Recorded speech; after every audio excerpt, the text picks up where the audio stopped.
नमस्कार दोस्तों, मैं हूं रामेंद्र सिंह चौहान।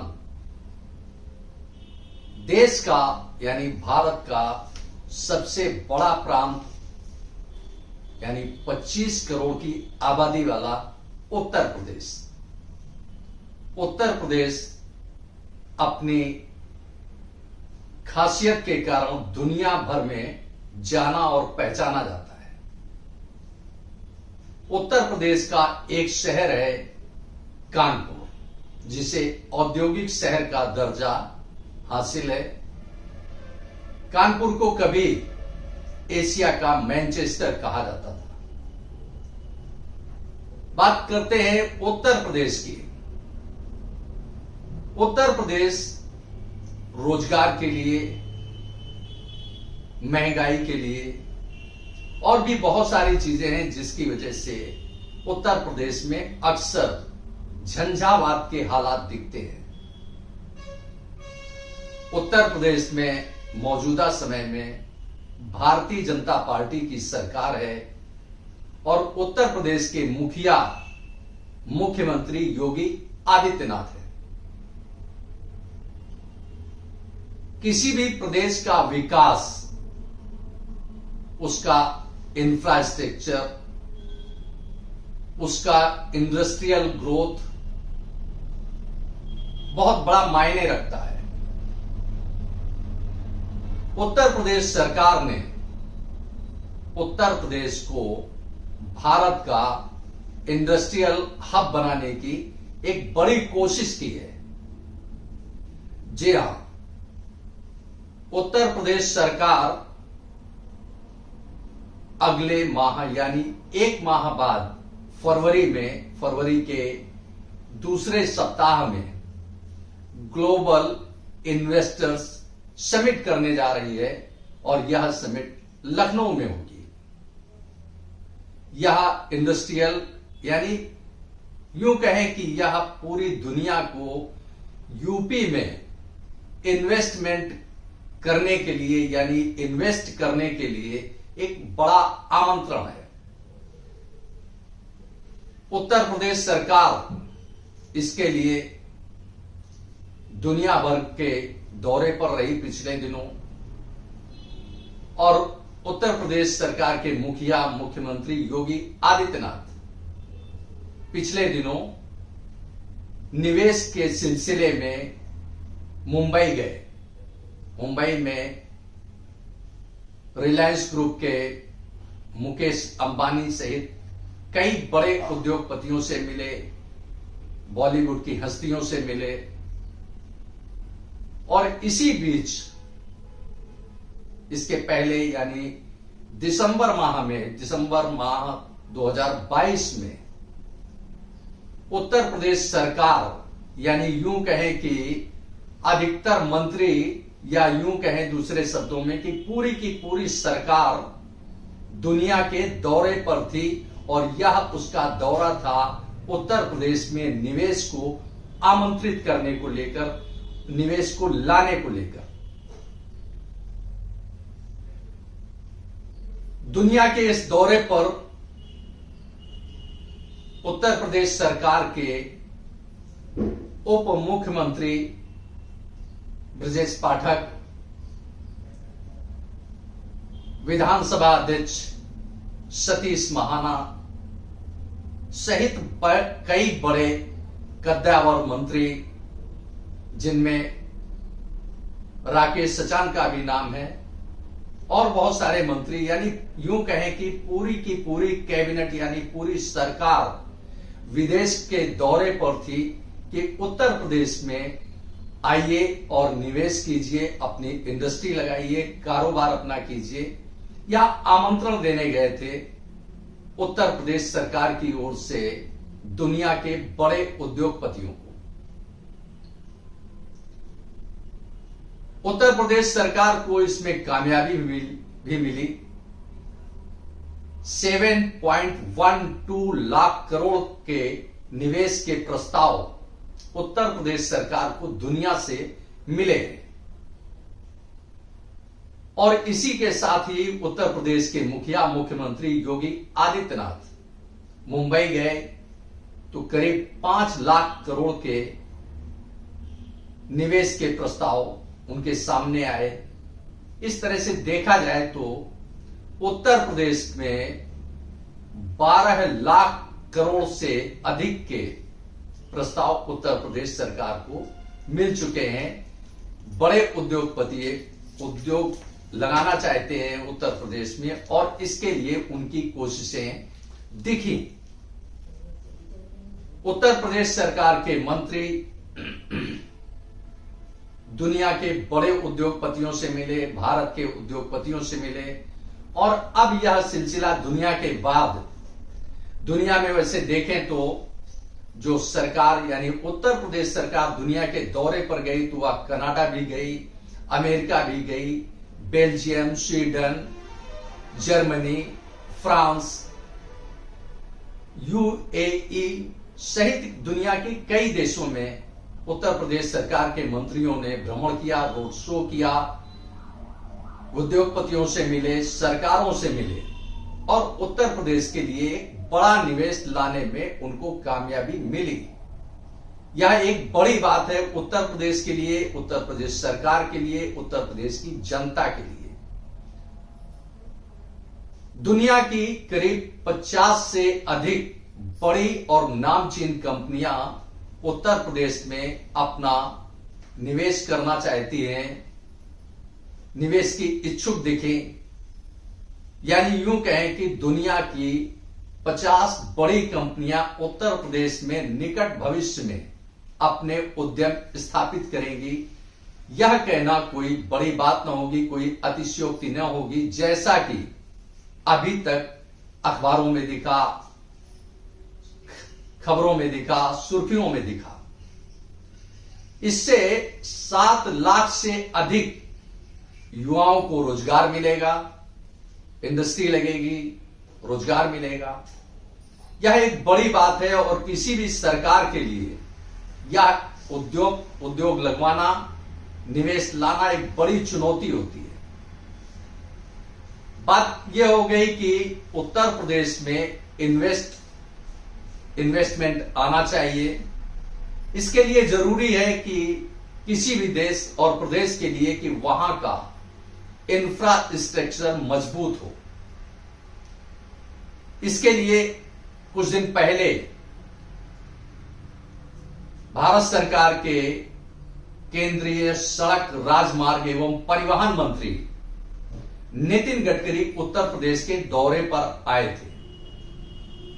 नितिन गडकरी ने उत्तर प्रदेश को आश्वस्त किया था कि उसके पास यानी उनके मंत्रालय के पास पैसे की कोई कमी नहीं है, सड़कों का संजाल बिछाने के लिए वह तैयार है। और नितिन गडकरी ने यह भी भरोसा दिलाया था उत्तर प्रदेश को कि उत्तर प्रदेश की सड़कें या यूं कहें कि देश सहित, उत्तर प्रदेश सहित देश की सड़कें 2024 के अंत तक अमेरिका जैसी हो जाएंगी। यह उन्होंने आश्वासन दिया था। अब इसे आश्वासन कहें या सब्ज बाग दिखाना कहें, यह एक अलग बात है, लेकिन फिलहाल नितिन गडकरी ने उत्तर प्रदेश दौरे के दौरान उत्तर प्रदेश को यह आश्वस्त किया कि वह 2024 के अंत तक उत्तर प्रदेश की सड़कों को अमेरिका जैसा बना देंगे। अब इस तरह से देखें तो इंफ्रास्ट्रक्चर मजबूत करने के लिए, उसे नया आयाम देने के लिए, उसे तैयार करने के लिए नितिन गडकरी ने उत्तर प्रदेश को भरोसा दिया है। तो वहीं उत्तर प्रदेश सरकार दुनिया भर से इन्वेस्टमेंट लाने के लिए एक बड़ी पहल कर रही है, बड़ी कोशिश कर रही है और यह कोशिश ग्लोबल इन्वेस्टर्स समिट के रूप में सामने फरवरी में आएगा। फिलहाल उत्तर प्रदेश सरकार का दुनिया का दौरा पूरा हो चुका है और देश का दौरा चल रहा है। वैसे देखें तो सामान्य तौर पर यूरोपीय देशों की संख्या 44 से अधिक है और इन देशों में उत्तर प्रदेश के सरकार के मंत्री नौकरशाह दौरा करते रहे और निवेश के लिए आमंत्रण दिया। अब यह बात हो गई दो बिंदुओं पर कि निवेश के लिए उत्तर प्रदेश सरकार की पहल है और इंफ्रास्ट्रक्चर यानी सड़कों का नेटवर्क बिछाने और उनको मजबूत करने और अमेरिका जैसी सड़कें बनाने का भरोसा दिलाया है, आश्वासन दिया है केंद्रीय सड़क राजमार्ग एवं परिवहन मंत्री नितिन गडकरी ने।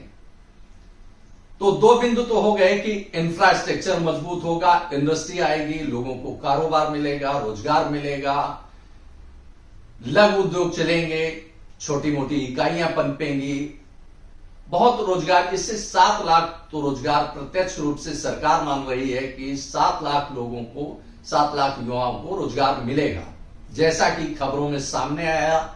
आप इन खबरों को देख सकते हैं, इन खबरों को पढ़ सकते हैं और महसूस कर सकते हैं कि उत्तर प्रदेश सरकार का यह प्रयास कितना सार्थक होगा, उसकी यह पहल कैसी है, यह महसूस कर सकते हैं।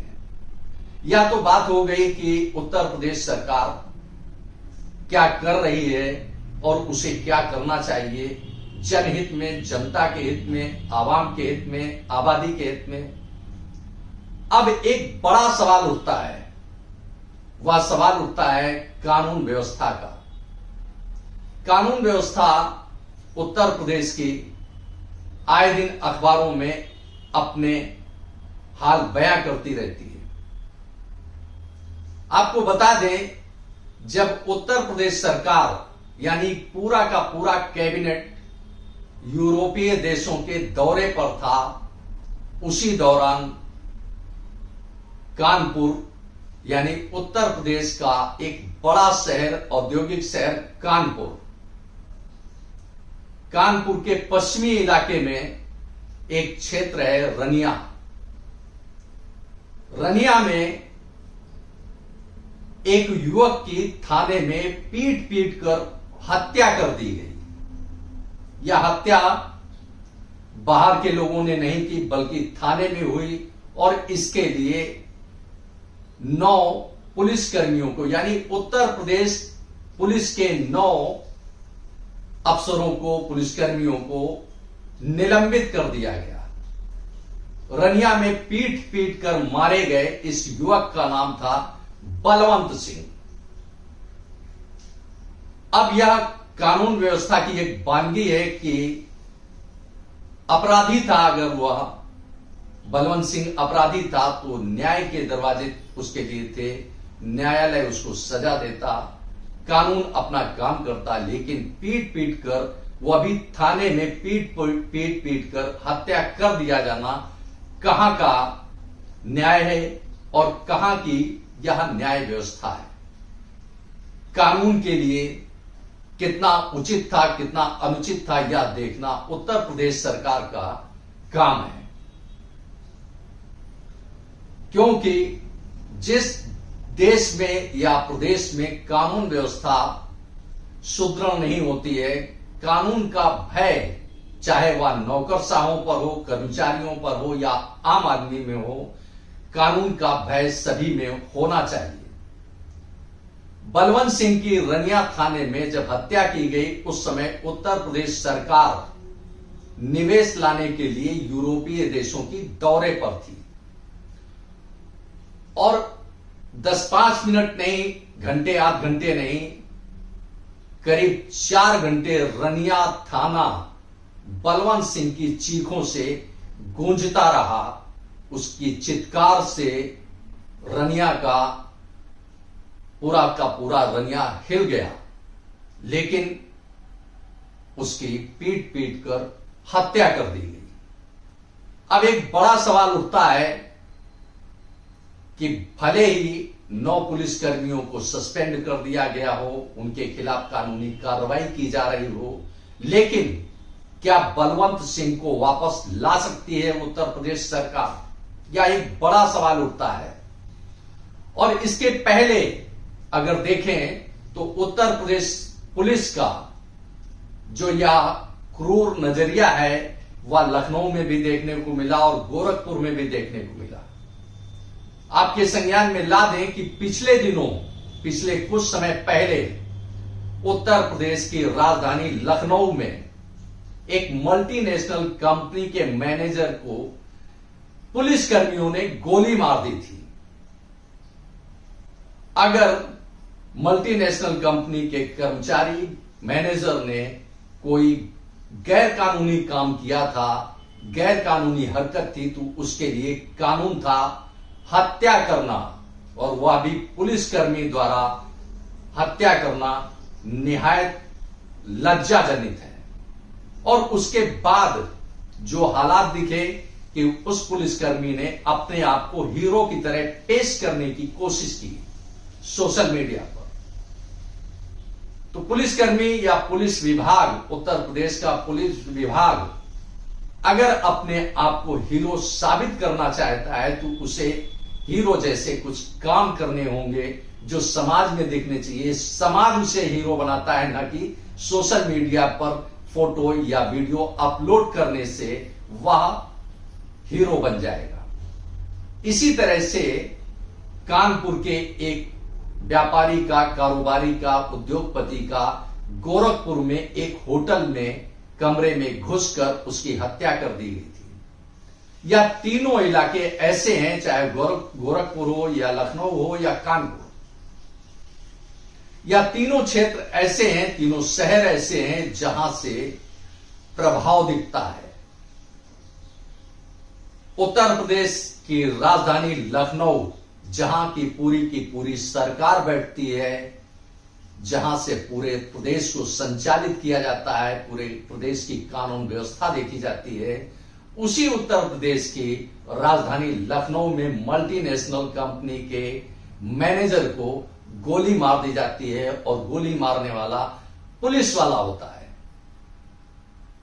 जिस प्रदेश की राजधानी में खौफ ना हो, चाहे वो कर्मचारी के लिए हो, आम आदमी के लिए हो या पुलिस वालों के लिए हो, खौफ ना हो, तो ऐसे कानून पर प्रश्न चिन्ह लगता है कि यह कैसा कानून है।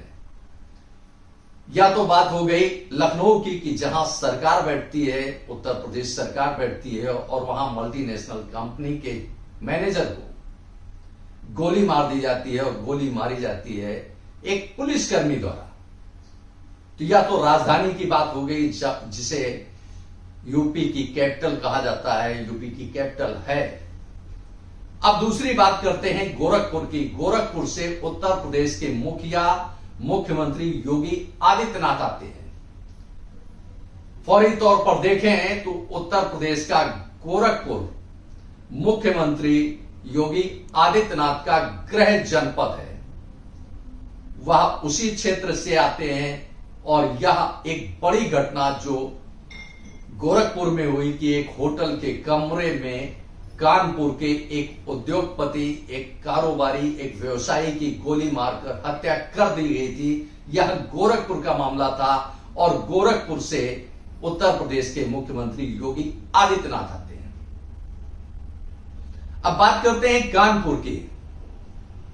कानपुर से संघ परिवार से आने वाले भारतीय जनता पार्टी के वरिष्ठ नेता, अब रनिया को कानपुर से अलग करके नहीं देखा जा सकता है, क्योंकि कानपुर शहरी क्षेत्र का एक इंडस्ट्रियल एरिया है। रनिया कानपुर के पश्चिमी इलाके में है रनिया, और इस क्षेत्र से यानी कानपुर से सरकार में आते हैं, विधानसभा में आते हैं, सरकार में पहले रहे हैं, अब विधानसभा अध्यक्ष हैं सतीश महाना। तो सतीश महाना कानपुर का, वैसे तो वो पूरे प्रदेश के लिए है, लेकिन जो उनकी नुमाइंदगी है वह कानपुर से है, वह कानपुर उनका गृह जनपद है और कानपुर के रहने वाले हैं। अब इस तरह से देखें तो जहां सरकार बैठती है वहां पुलिस निरंकुश है, जहां से उत्तर प्रदेश के मुख्यमंत्री योगी आदित्यनाथ आते हैं गोरखपुर, वहां की पुलिस निरंकुश है। कानपुर जहां से विधानसभा अध्यक्ष आते हैं सतीश महाना, वहां की पुलिस निरंकुश है। अब इसे कुछ भी कह लें, क्या इन तीनों, या तो सिर्फ बानगी है उत्तर प्रदेश की लखनऊ, कानपुर और गोरखपुर, क्या बलवंत सिंह के परिवार को उत्तर प्रदेश सरकार दोबारा लाकर दे सकती है? भले ही जिन पुलिसकर्मियों को दोषी माना गया, सस्पेंड किया गया, उनके खिलाफ मुकदमा चलेगा, उनको सजा होगी, या जो भी कानून व्यवस्था तय करे वह एक अलग बात है, लेकिन क्या बलवंत सिंह की भरपाई उसके परिवार के सामने की जा सकती है? यह एक बड़ा सवाल उठता है। इसी तरह से लखनऊ में मल्टीनेशनल कंपनी के मैनेजर की जो हत्या की गई, उसकी भरपाई क्या उसके परिवार के सामने की जा सकती है? पैसे देकर या मुआवजा देकर कुछ आंसू तो सरकार पोंछ सकती है, लेकिन उस व्यक्ति को नहीं वापस ला सकती है जिसकी क्षति हुई है, और क्षति पहुंचाने वाला, यानी यूं दूसरे शब्दों में कहें कि रक्षक ही भक्षक बन गए। दूसरे शब्दों में यह भी कहा जा सकता है कि क्या उत्तर प्रदेश की पुलिस हत्यारिन हो गई है? या एक सवालिया निशान लगता है उत्तर प्रदेश पुलिस के सामने, क्योंकि तीन बड़ी घटनाएं जो दिखती हैं, चाहे वह रनिया में बलवंत सिंह की हत्या हो, या लखनऊ में मल्टीनेशनल कंपनी के मैनेजर की हत्या हो, या गोरखपुर में व्यवसायी, कारोबारी या उद्योगपति की होटल में हत्या हो, या एक बड़ा सवाल उठता है। अब ऐसे में लाजमी है कि दुनिया भर से निवेश तो ला रहे हैं मुख्यमंत्री योगी आदित्यनाथ और उनकी सरकार। करीब 52 बड़ी कंपनियां उत्तर प्रदेश में आने के लिए तत्पर हैं, लालायित हैं, इच्छुक हैं, और ग्लोबल इन्वेस्टर समिट में इसका पूरा खाका दिखेगा। लेकिन बड़ा सवाल उठता है कि जिस तरह से उत्तर प्रदेश की पुलिस निरंकुश हुई है, वह कानून व्यवस्था देने में कितनी कामयाब होगी, यह एक बड़ा सवाल उठता है उत्तर प्रदेश सरकार के सामने कि आखिर पुलिस निरंकुश क्यों है। कानून बनाना भारत सरकार यानी संसद का काम है, राज्यसभा का काम है। उसी तरह से उत्तर प्रदेश विधानसभा, विधान परिषद का उत्तरदायित्व है कानून बनाना। लेकिन ऐसे कानून का क्या औचित्य है जिस कानून का भय ना आम जनता में हो, ना उसको क्रियान्वित करने वाले यानी अमल में लाने वाले पुलिस कर्मियों पर हो, पुलिस बल पर हो। ऐसे कानून का क्या है? यह एक बड़ा सवाल उठता है उसके औचित्य पर, कानून के औचित्य पर। सजा देना न्यायपालिका का काम है, अदालत का काम है, लेकिन कानून को हाथ में लेने का अधिकार कोई किसी को नहीं देता है। उत्तर प्रदेश सरकार भी शायद किसी को कानून हाथ में लेने का अधिकार नहीं देती है।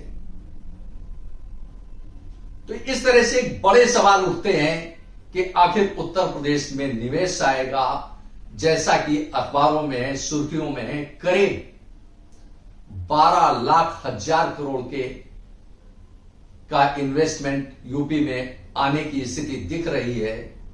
तो ऐसे में एक बड़ा सवाल उठता है कि इंफ्रास्ट्रक्चर नितिन गडकरी देंगे, इन्वेस्टमेंट यूपी के चीफ मिनिस्टर योगी आदित्यनाथ लाएंगे, तो कानून व्यवस्था उनको कौन देगा?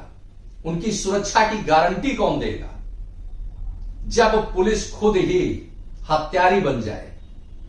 ऐसे में कैसे उम्मीद की जा सकती है कि उत्तर प्रदेश सरकार में इंडस्ट्री सुरक्षित रहेंगी, उद्योगपति सुरक्षित रहेंगे, उनके कर्मचारी सुरक्षित रहेंगे, उनका जो अमला होगा वह सुरक्षित रहेगा, उनका कारोबार सुरक्षित रहेगा? यह कैसे गारंटी दे सकते हैं? यह एक बड़ा सवाल उठता है उत्तर प्रदेश सरकार के सामने।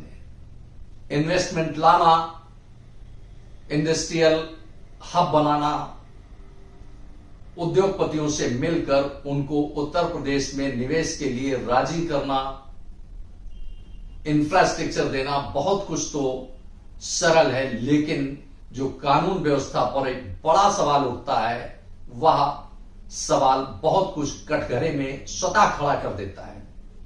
अब इसी के साथ एक बड़ी खबर और भी है कि अगर जिस तरह से पूरे उत्तर प्रदेश में दिखता है कि कानून व्यवस्था की जगह जगह चीथड़े उड़ाए जाते हैं, धज्जियां उड़ाई जाती हैं, तो कानून व्यवस्था का ऐसा रूप रंग क्यों नहीं दिखता है कि वह समाज के लिए है, आम आदमी के लिए है, उत्तर प्रदेश की आम आवाम के लिए है। इन्वेस्टमेंट आना एक बड़ी बात है, इंफ्रास्ट्रक्चर तैयार होना उससे भी बड़ी बात है, लेकिन जिस तरह से उत्तर प्रदेश की कानून व्यवस्था है, वह कहीं इन प्रयासों में पलीता न लगा दे, यानी उसमें सुराख न कर दे। दूसरे शब्दों में इसे यूं भी कहा जा सकता है कि उत्तर प्रदेश सरकार जिस तरह से यूपी को इंडस्ट्रियल हब बनाना चाहती है, उसमें क्या नौकरशाह सरकार का सहयोग नहीं कर रहे हैं, या वह नहीं चाहते हैं कि उत्तर प्रदेश देश में और दुनिया में इंडस्ट्रियल हब के रूप में जाना और पहचाना जाए। यह एक बड़ा सवाल उठता है नौकरशाही के सामने, क्योंकि कानून व्यवस्था लागू करना, उसे क्रियान्वित करना, उसे अमल में लाना नौकरशाहों का काम है। यह नौकरशाहों का उत्तरदायित्व है कि कानून को सख्ती से अमल में लाए।